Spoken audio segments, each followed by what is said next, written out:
अच्छा जी, cocktail breeding tips part 3 discuss कर रहे हैं। आज एक और केस डिस्कस कर रहा हूँ ताकि आपको कॉकटेल की ब्रीडिंग में हेल्प हो सके, ठीक है।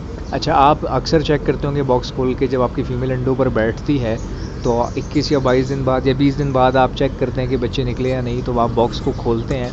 तो याद रखिएगा, ये टिप मैं आपको दे रहा हूँ, गौर से सुनिएगा।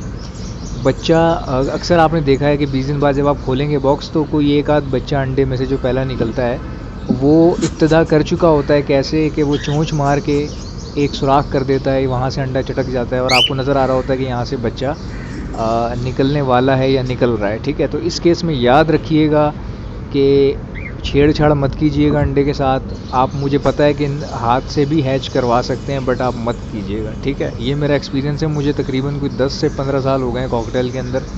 क्योंकि इस तरह हाथ से हैच करवाने में क्या होता है, 90% बच्चे जो हैं वो मर जाते हैं। यानी हाथ से हैच करवाने में नहीं मरते, बेसिकली निकाल देते हैं आप उसको, हैच ठीक से हो जाता है वो, आप उसको निकाल के सही सलामत रख देते हैं बॉक्स में, बट बाद में वो मर जाता है। अब उसकी मैं आपको वजह बता रहा हूँ कि ऐसा क्यों होता है। भाई देखें, जब आप ये 5 से 6 घंटे का प्रोसेस होता है अंडे में होल हो, जब कर देता है बच्चा चोंच मार के, जब बच्चा चटक देता है अंडे को, तो 5 से 6 घंटे लगते हैं, पूरी साइकिल होती है स्ट्रगल की, वो स्ट्रगल करके खुद बाहर आता है, ठीक है।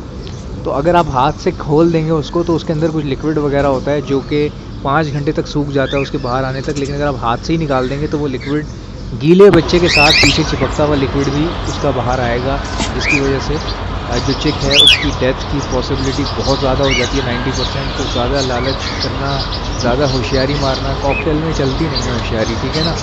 ऑस्ट्रेलियन हो गया, दूसरे लव बर्ड हो गए, वो उनकी बात बिल्कुल डिफरेंट है, कॉकटेल में होशियारी नहीं चलती।